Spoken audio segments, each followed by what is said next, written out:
নমস্কার, আমি চন্দনা। আমার চ্যানেলে সবাইকে স্বাগত।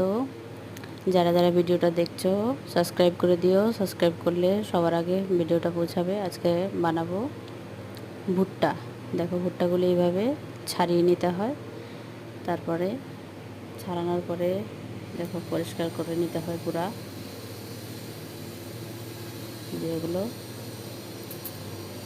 ভিডিওটা পুরোটা দেখার জন্য অনুরোধ রইল।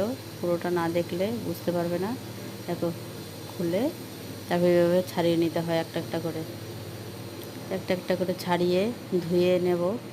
তারপর দিয়ে দেবো, যে কড়াই বসিয়ে দিয়েছি তার মধ্যে কালো জিরে ফোড়ন দিয়ে,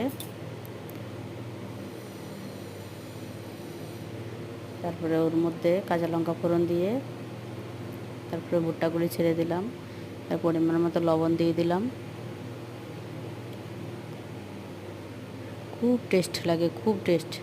যে ভুট্টা অনেকে পোড়া খায়, তার থেকেও এইভাবে রেসিপিটা করলে অনেক টেস্টি লাগে, আবার হেলদিও। পুড়ে গেলে তো পুড়েই গেল। তারপরে ছিল আমার কাছে ধনেপাতা, বেটে দিয়ে দিলাম। তারপরে যে নিলাম চা, মুড়ি আর একসঙ্গে ভুট্টাটা।